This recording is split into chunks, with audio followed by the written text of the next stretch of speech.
જય માતાજી, બધાને રામ રામ. ને આજે આપણે વ્લોગ ચાલુ કર્યો છે બપોરે, કારણ કે હેમાંશીબેનને સુરમું ખાવું હતું એટલે બપોરે વ્લોગ ચાલુ કરી દીધો. હેમાંશીબેને જો મસ્ત મજાનું રોટલી લઈ લીધી છે ઘઉંની, અને ગોળ ઘી નાખીને મસ્ત મજાનું સુરમું બનાવી લીધું છે. અને હેમાંશીબેને કરી દીધું છે ચાલુ ખાવાનું.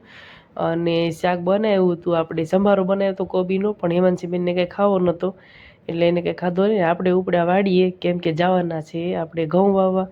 તો હાલો, અત્યારે વાગી ગયા છે 3 અને આપણે જવાનું છે વાડીએ ઘઉં વાવવા. તો આપણે જો ગાડીમાં લઈ લીધા છે ઘઉં ને એવું બધું, અને અમે ઉપડ્યા છીએ હવે ઘઉં વાવવા, કેમ કે હવે સિઝન આવી ગઈ છે આપણે ઘઉં વાવવાની. તો ઘઉં વાવી દઈ. અને ઘણા કહે છે વહેલું છે, પણ આપણે જો જઈએ છીએ અત્યારે તો વાવવા. આ બાજુ અમારે વાવવાનું થઈ ગયું છે ચાલુ હવે.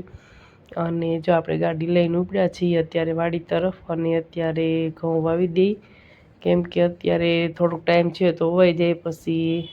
અને જો આપણે પહોંચી ગયા છીએ વાડીએ, અને છોકરાઓ પણ બધા આવી ગયા છે વાડીએ. બપોર પછી રજા હોય એટલે બધા વાડીએ આવી ગયા છે, અને બધા છોકરાઓ ભાગ ખાવાનું ચાલુ કરી દીધું. આપણે જઈ પડામાં કામ કરવા, અને ટ્રેક્ટર આવી ગયું છે. તો જો 2 જાતનું ખાતર મિક્સ કરી અને આપણે એ પેટીમાં નાખવાનું છે ટ્રેક્ટરમાં.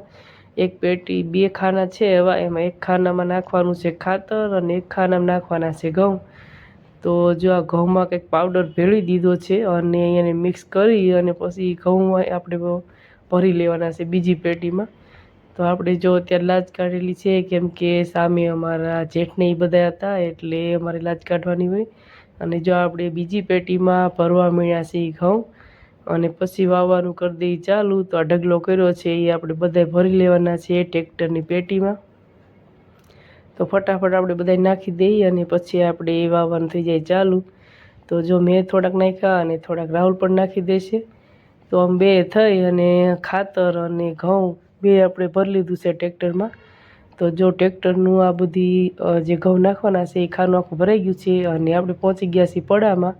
અને જો આવીને જોયું તો અમારે કેળ આપણે વાવી હતી, તો આ ફેર આવ્યા તો સરસ મજાની જો કેળાની લૂંગ આવી ગઈ છે, અને જો સરસ મજાની કેળ પણ થઈ ગઈ છે. અને જો આપણે પડામાં ટ્રેક્ટર આપ્યું છે તો સરસ મજાનું થઈ ગયું છે.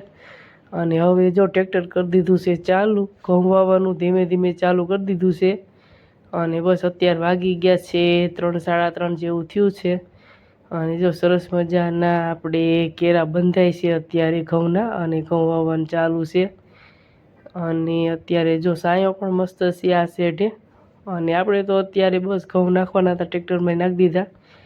અને રાહુલ અત્યારે જો ટ્રેક્ટરની હારે છે, અને એ ઘઉં વાવે છે. અમારા દેરને 2 ઘઉં વાવે છે.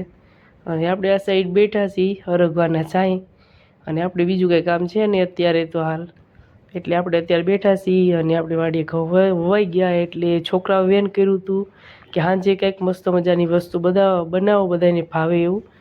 તો આપણે હેમાંશીબેનને કામ્યાબેનને બધાને ભાવે એવા મસ્ત મજાના ભૂંગળા અને બટેકા બનાવી લીધા છે. તો જો કેવા બટેટા બન્યા છે કમેન્ટ કરજો. બધાને બહુ જ ભાવ્યા હતા ભૂંગળા અને બટેટા. અમારે જીનુબેન આવી ગયા છે, અમારા કામ્યાબેન, હિમાંશીબેન અને બધા જમવા બેસી ગયા છે. તો હાલો બધા ભૂંગળા બટેકા ખાવા. અને સરસ મજાના ભૂંગળા અને બટેટા બન્યા છે. તો આપણે બધાને ઠામ પીરસી દીધા છે. તો હવે હાલો બધા ભૂંગળા બટેકા ખાવા. અને જો બધા બેસી ગયા છે જમવા. અને કલર બહુ મસ્ત આવ્યો છે બટેકાનો. અને કામ્યાબેન કે હાલો બધા ભૂંગળા બટેકા ખાવા, અને કામ્યાબેને જીનુબેને ચાલુ કરી દીધું.